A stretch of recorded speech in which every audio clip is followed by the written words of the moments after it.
साथियों नमस्कार, हमारे चैनल में आपका स्वागत है। मैं हूं रामचंद्र मौर्य।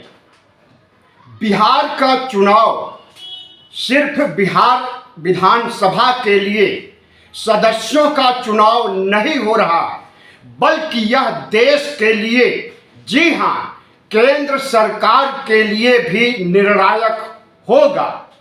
प्रधानमंत्री नरेंद्र मोदी की परीक्षा इसी में है कि अगर वह चुनाव जीत लेते हैं तो उनकी सरकार केंद्र सरकार की सेहत के लिए अच्छा होगा, और अगर हारते हैं तो केंद्र सरकार की सेहत के लिए बुरा होने वाला है। इसीलिए प्रधानमंत्री नरेंद्र मोदी, गृह मंत्री अमित शाह और बीजेपी अध्यक्ष जेपी नड्डा एड़ी चोटी का जोर लगा रहे हैं बिहार चुनाव जीतने के लिए। चुनाव आयोग को कठपुतली बना करके चुनाव आयोग से अपनी बातें मनवा रहे हैं, और जरूरत पड़ेगी तो ईवीएम की सेटिंग भी हो सकती है, क्योंकि किसी भी सूरत में भारतीय जनता पार्टी को बिहार का चुनाव जीतना ही जीतना है।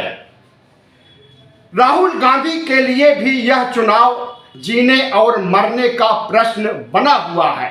राहुल गांधी को इस चुनाव से सबसे बड़ा फायदा विधानसभा में जीते हुए सदस्यों से नहीं, बल्कि लोकसभा के लिए जो उर्वर जमीन तैयार की जा रही है बिहार से, और पूरे देश में इसी तरह का माहौल कांग्रेस खड़ा करना चाहती है मोदी सत्ता के खिलाफ। तो अगर कांग्रेस और एनडीए गठबंधन, इंडिया गठबंधन की जीत नहीं होगी तो राहुल के दावों प्रतिदावों पर भी, कांग्रेस के दावों पर भी प्रश्न चिन्ह खड़े हो जाएंगे, और तेजस्वी यादव के लिए तो बहुत बड़ा दुर्भाग्य होगा अगर चुनाव हारेंगे तो। प्रधानमंत्री नरेंद्र मोदी और अमित शाह अब लगभग एक सप्ताह तक बिहार में रहने वाले हैं, और बिहार में भाषणों का दौर प्रधानमंत्री का, अमित शाह का, जेपी नड्डा का और केंद्रीय मंत्रिमंडल के लगभग सभी सदस्यों, सभी मंत्रियों को पूरे बिहार में दौड़ाया जाएगा, और जगह जगह रैली, सम्मेलन, रोड शो आयोजित किए जाएंगे। इसी तरह से इंडिया गठबंधन भी ताल ठोक करके खड़ा हो गया है। राहुल गांधी जो अब तक मौजूद नहीं थे बिहार में, वोट चोरी के वोट अधिकार यात्रा के बाद से राहुल गांधी लापता हो गए थे। इस बीच वह विदेशों में भी लगभग एक हफ्ते 10 दिन तक रह करके आए हैं, और अभी भी बिहार से नदारद है। लेकिन कल तक राहुल गांधी प्रियंका के साथ बिहार पहुंच रहे हैं और ताबड़तोड़ रैलियां करने का मन बना चुके हैं। तो जाहिर है कि दोनों तरफ से तलवारें खींच गई हैं, और अब मुकाबला भारतीय जनता पार्टी, जनता दल यू और राष्ट्रीय जनता दल कांग्रेस, इनका सामना करने के लिए तैयार खड़ी हो गई है। इंडिया गठबंधन पूरी मजबूती के साथ चुनाव लड़ रहा है, और आज तो कांग्रेस ने अपना घोषणा पत्र इंडिया गठबंधन की तरफ से जारी कर दिया गया है, जिसमें कमोबेश वही मुद्दे शामिल किए गए हैं जो अभी तक कांग्रेस और राष्ट्रीय जनता दल ने घोषित किया था।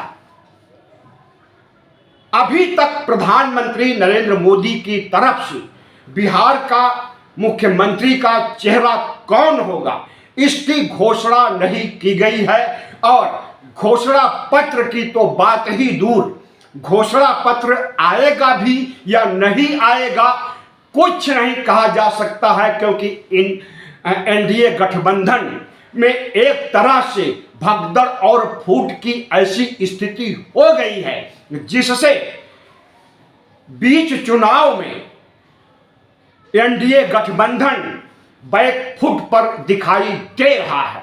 अगर सर्वे को देखा जाए तो एनडीए गठबंधन इंडिया गठबंधन के बाद 1 या 2% वोट हासिल कर रहा है, लेकिन फिर भी इंडिया गठबंधन कहीं आगे है और मुख्यमंत्री के रूप में बिहार वासियों की तेजस्वी यादव की पसंद अब 40% के आसपास हो गई है। लेकिन जमीनी तौर पर देखा जाए तो इंडिया गठबंधन और एनडीए गठबंधन के बीच बहुत बड़ी दूरी नजर आती है। बिहार के गांव से छन छन करके जो खबरें आ रही हैं उससे यही कहा जा सकता है कि एंटी इनकम्बेंसी की वजह से एनडीए गठबंधन को बहुत कम वोट ग्रामीण क्षेत्रों कस्बाई क्षेत्रों में मिलने वाले हैं।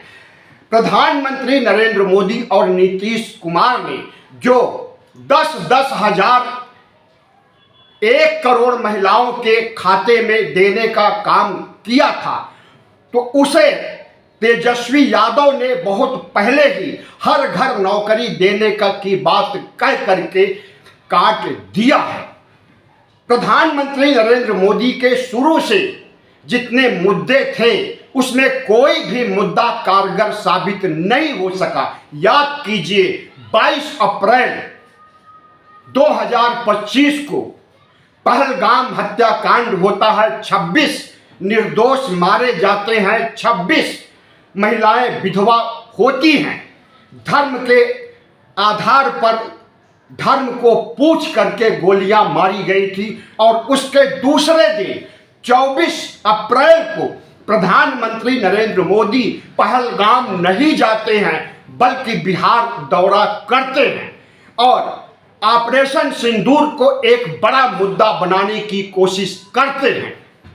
लेकिन ऑपरेशन सिंदूर को लेकर के जो घोषणा किया था नरेंद्र मोदी ने कि हर घर हर महिलाओं को सिंदूर भेजा जाएगा 9 जून से, उस पर बिहार की महिलाओं ने जो प्रतिक्रिया दर्ज की और जिस तरह का करारा तमाचा मारा है भारतीय जनता पार्टी को, उसके आधार पर इन्होंने हर घर सिंदूर भेजने की बात को भुला दिया।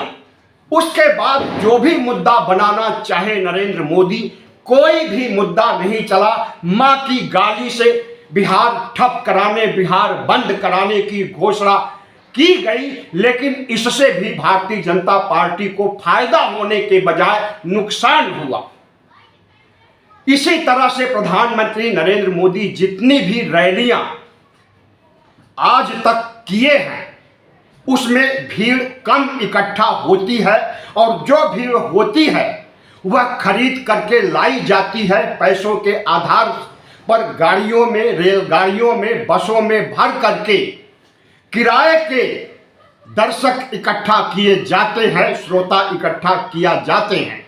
लेकिन अभी जिस तरह से अमित शाह की रैली फ्लॉप हुई है उससे अमित शाह, नरेंद्र मोदी और एनडीए गठबंधन में बहुत बड़ी निराशा, हताशा देखी जा सकती है, क्योंकि अमित शाह को सुनने के लिए बिहार के मुश्किल से 5 या 10 हजार के बीच लोग इकट्ठा हुए थे। इंतजामात 5 से 7 लाख लोगों का किया गया था, लेकिन सारी कुर्सियां खाली दिखाई दी। वहां भाषण देते समय जब अमित शाह ने कहा कि बिहार का चुनाव 2 चरणों में कराया जा रहा है, लेकिन जब अगली बार बिहार चुनाव होगा तो 1 चरणों में होगा, विपक्ष हमलावर हो गया और कहने लगा कि चुनाव में तिथियां घोषित करना या कितने चरण में चुनाव होगा यह काम चुनाव आयोग का है। लेकिन अमित शाह अगर कह रहे हैं कि एक चरण में अगला चुनाव होगा, तो इसका मतलब यही हुआ कि इस बार भी इन्होंने 2 चरण में चुनाव करने के लिए चुनाव आयोग को निर्देश दिया था। मोदी और शाह के इशारे पर चुनाव आयोग काम करता है, इसका अभी तक अनुमान लगाया जा सकता है, लेकिन अमित शाह के हालिया भाषण ने साबित कर दिया है कि चुनाव आयोग जो कुछ भी करता है प्रधानमंत्री नरेंद्र मोदी और शाह से पूछ करके करता है। प्रधानमंत्री नरेंद्र मोदी लगभग 1 सप्ताह तक बिहार में रहने वाले हैं और हर रोज 5 से 6 रैलियां करने वाले हैं। इसी तरह से राहुल गांधी और प्रियंका गांधी आज कल में पहुंचने वाले हैं बिहार, और तब तक रहेंगे जब तक कि पहला चरण का चुनाव यानी 6 नवंबर का चुनाव नहीं हो जाएगा। तो इस तरह से प्रधानमंत्री नरेंद्र मोदी अब इन रैलियों में क्या बोलेंगे सबको पता है। वही जुमले, वही झूठ और वही हिंदू मुस्लिम ध्रुवीकरण के नारे लगाए जाएंगे जो लोकसभा चुनाव के दौरान लगाए गए थे।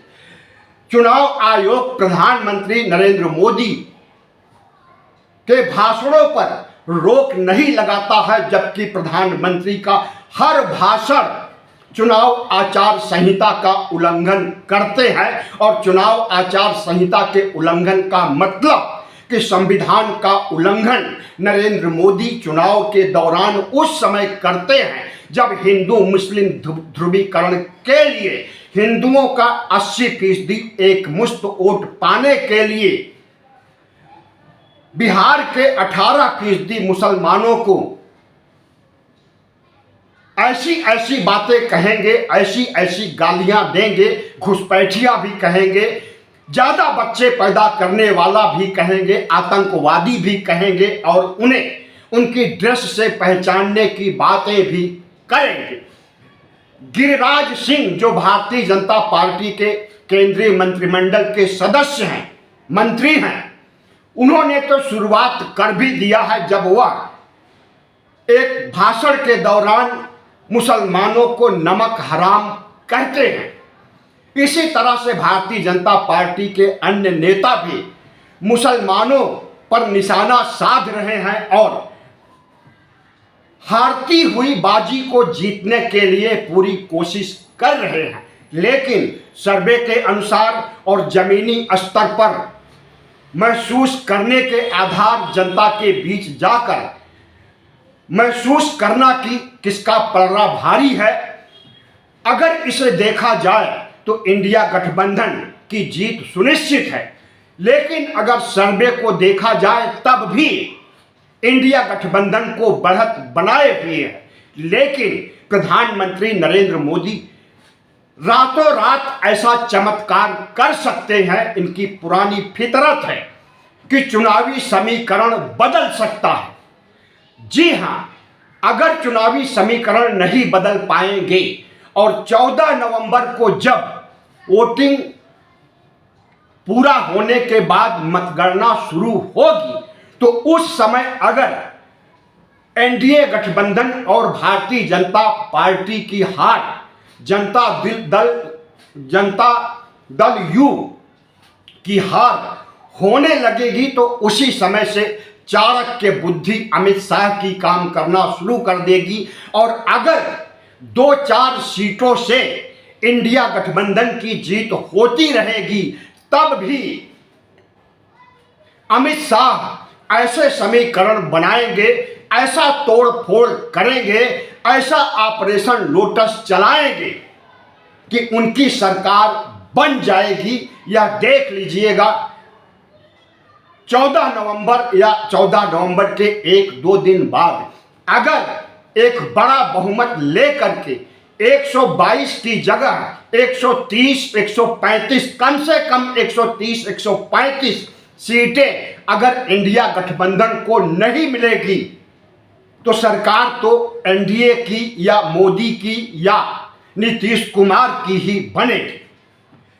प्रधानमंत्री नरेंद्र मोदी के चाणक्य अमित शाह सियासी जोड़ तोड़ करना शुरू कर दिए हैं और जनता दल यू के नेताओं को तो पहले ही साध चुके हैं।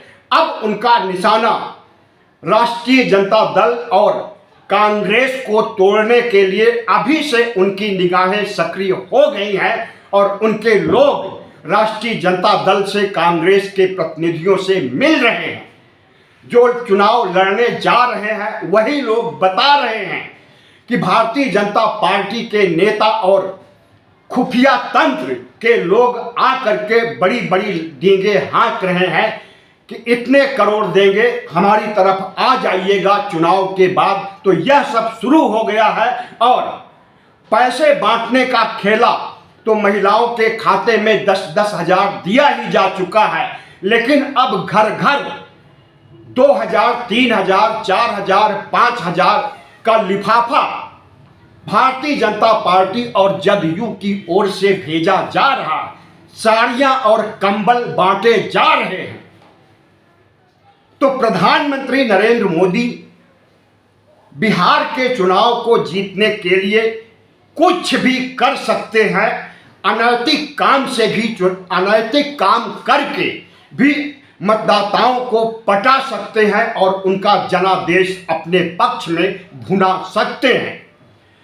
तो सवाल उठता है कि अगर यह सब कुछ हो रहा है और पब्लिक डोमेन में सारी बातें छन छन करके आ गई हैं, तो चुनाव आयोग भारतीय जनता पार्टी पर एक्शन क्यों नहीं ले रहा है?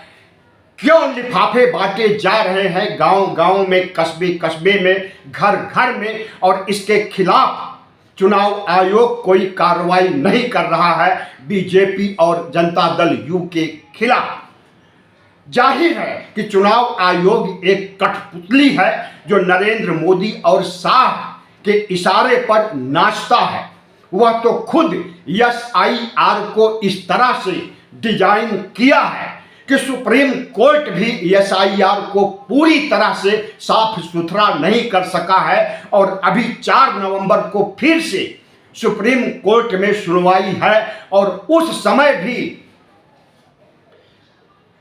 खतरे की तलवार लटकती रहेगी कि कहीं ऐसा ना हो कि चुनाव रद्द हो जाए। लेकिन ज्यादा उम्मीद है कि चुनाव रद्द नहीं होगा, बल्कि जो कुछ फैसला आएगा उस पर बाद में क्लेम किया जाएगा। ऐसा अभिषेक मनु सिंघवी का कहना है कि झोल तो बहुत है एसआईआर में, और अगर सुप्रीम कोर्ट कुछ नहीं करेगा तो जो जोड़ तोड़ की सरकार या एसआईआर के आधार पर सरकार बनेगी, उस सरकार को गिराने के लिए हम कोर्ट जाएंगे और कोर्ट को सुनवाई करनी पड़ेगी।